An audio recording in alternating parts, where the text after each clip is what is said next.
Hey guys, welcome back to Upload. I'm Jamie. We're here with Yanis today from Little Chicken, and we're talking about traffic jams. Hey Yanis. Hey Jamie. So tell me a little bit about the game, just for people that haven't heard anything about traffic jams. Traffic jams is a game about controlling traffic, basically. So you're this a guy thrown out on the streets and basically have to manage cars and pedestrians to make sure they pass safely. And while you do that, basically, we throw all kinds of crazy stuff at you to sort of try to distract you from that, which sort of causes mayhem and chaos, basically. I think that's sort of is traffic jams at the moment. Where did the idea come from? Because it's quite, among VR games, it's very unique, but it's also very, like to play, it feels very intuitive.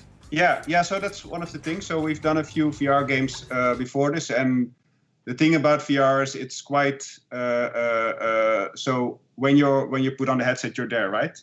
So you want to make sure that people don't have to think too much when they're there and just act intuitively. So the idea basically started is when one of our colleagues was coming to work every day, and we're in Amsterdam, the city of Amsterdam, and one of the things there is that they always break up the streets and do construction work on it like all the time. So it was happening right in front of the office, and one of our colleagues was coming by and was sort of annoyed by it every day. But he was looking at the guy standing there, sort of directing traffic around the construction workers. And when we had brainstorm sessions about new games, basically, what we do ever so often, he said, well, I think it would be really fun to just, stand around in VR and just do this and this, just to direct traffic, because I've seen these guys outside. And he also mentioned a friend who was actually working as a traffic controller, and he said, well, wouldn't it be fun to just be able to put on a jacket and stand on any crossroad and just start directing traffic just for the fun of it? And putting those two together basically taught us well, this is actually a pretty good idea because it's pretty straightforward. Everyone gets it. So we put together a demo basically, and based on that, so the first demo was really basic, just controlling people and cars, and the pedestrians were like these puppets who were just floating around. But it was already fun because on the one hand, it was really nice when you do things correctly, and everything flows. But at the same time, when crashes happen and mayhem happens, it's also great. So yeah, that's where we started basically. Yeah, and so it was kind of easy to get that like first demo up and running then with the core concept of the game. Yeah, definitely. Yeah, it was basically we threw together some assets. And we do these basically what we call internal game jams to come up with new ideas. So basically it's all about getting that first gameplay and see if it's fun, because we like to build from that. And yeah, it worked within 1 or 2 days. We had it up and running, and we thought it was fun. And then we tested it out with some people outside of the office, and they were like jumping around and screaming at the cars and stuff. And that's also something we liked. As soon as people started talking to the cars and the pedestrians, we were like, okay, this is working in a way, because people were really into it. Yeah, they were tricked by it. They were like, yeah, get over the road, get over the road. Yeah, you automatically start to do that. It takes maybe like a minute for people to be there and get the controls, and then they start talking to people. Hey, start moving or stop. What are you doing? And yeah, I don't know. It's a natural thing. So yeah, obviously there's that simple foundation that you guys started with, but like the key to the game is going to be building on that, right, and making it kind of more challenging and more hectic. How do you guys go about adding that level of difficulty to the game further on? Yeah, so first on when we tried it, it was like, okay, this is pretty straightforward, right? Controlling traffic, everyone knows how to do it. But then we noticed as we added more roads basically to manage, it starts to become quite complex. So we actually had to tone that down a bit because it would be really overwhelming. And if it's too overwhelming, you just get lost and you're just standing there while everything crashes. So that sort of loses a bit of fun there. So we toned that down a bit, but at the same time, we also wanted to have some variation because, yeah, this is pretty mundane. It's a pretty mundane task if you look at it, right? So we wanted to add stuff that actually distracts you or kept you engaging in different ways. So we added some mini games that sort of mix up the stopping and going of pedestrians. We added a lot of stuff for people to look at, basically. So like crazy folks with all kinds of gear on their head and cars at you. And one of the things we also try to focus on, and I think that also really helps pulling people in, basically, is people in the game, they always react to you, right? They look at you, they flip you off even, but they always look at you, so you're really the center point of the game. And then when people get traffic jams, what they'll find is the main mode is like a campaign mode. Is that right? Yeah, it's like campaign mode. Yeah. And how long does that go on for? How many levels? What kind of? So we have 5 levels planned, and each level has like 5 iterations. Okay. So you have different times of day basically, and each time of day has a new challenge basically. So we always, whenever you come back to a level which is the same level, it adds something new to the mix basically. And you have like this structure where you have. So initially when we started, we thought, well, it's just going to be like a high score, right? You just have to control traffic as well as possible. But then we wanted to have a reason to have people return basically to the same level to try them again. So we added missions. So in each level you get to control traffic as a mission, but you also get to do other stuff. And once you complete all missions, that's basically when you clear the level. And it's also a way to unlock further levels basically. You've just had a demo in the Steam Summer Game Festival. What was the reception to that like? Yeah, I think it was pretty cool. We had some tests, of course, internally and with people outside. So we already had some opportunities to tune the game a bit. And I think right now people are really resonating with the things we hope for. So on the one hand, the setting, but also the ease of use, if you will, or the accessibility of it.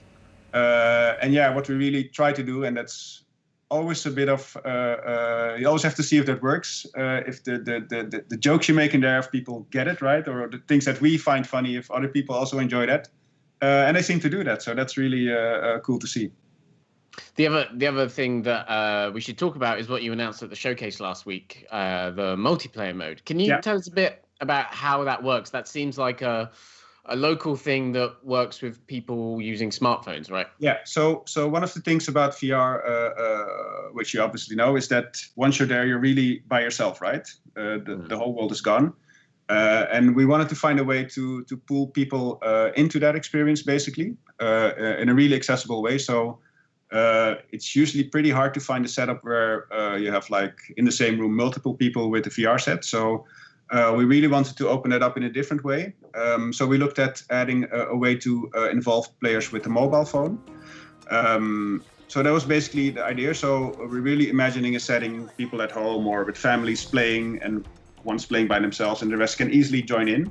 So that's the scenario that we looked for. And by doing that, well, the most obvious thing was you as a VR player are the traffic controller, and the other players are basically the cars and the pedestrians. So basically they control the rest of the world.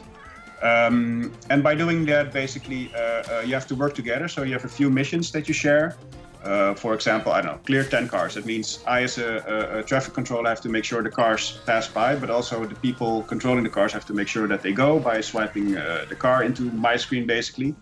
But they can also, of course, work against me. But the idea is it's up to the players either to work together or sort of work against each other.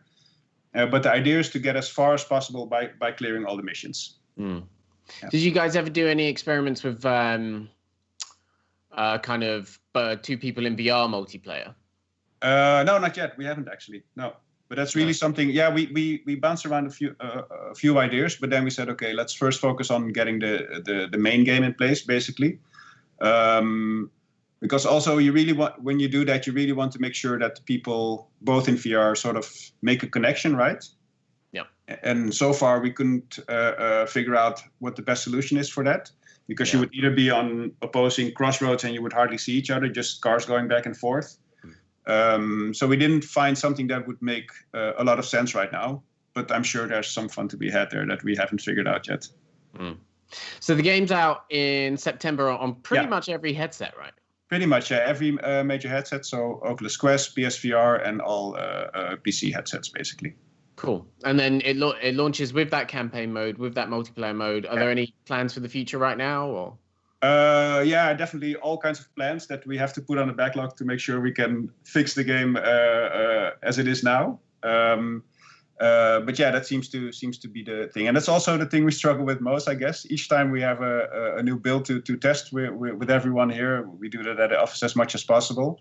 It has been a bit difficult, of course, the last few months, but each time we do it, new ideas keep coming up, and it's so hard to say, okay, we'll have to park that for now because we actually need to finish the game. Because there's so much, it's basically an open canvas. So the traffic controlling is basically an excuse to do wild things in VR, basically. And the crazier it gets, the more fun it is, I guess, in VR.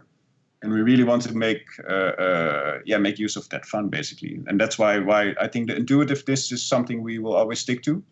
Because for example, in the demo that's also out, you had this frisbee that you could throw. Well, if you pick up a frisbee right away, you'll know how to throw it, right? Same goes if you get. Well, that's might be a bit more of a stretch. We also had this thing in there, cheese bowling. So you get a big chunk of cheese and you can just bowl people over with it, basically. Okay. It's sort of intuitive in a strange way. That's a holiday in the UK, so I think that will resonate well over here. That makes a lot of sense. But making fun of that and having those fun interactions, we think that's really the way to go for traffic jams. Next to controlling traffic, of course. Actually, if you want to do well at the game, you actually have to control traffic well. So that's also a nice thing to do. But mixing it up with all kinds of other things is always fun. It seems like, and I don't know if you guys have been looking this all, but it seems like the kind of game that would work really well for Oculus hand tracking. Obviously, when it came out, we were really looking at it and saying, wow, this makes a lot of sense.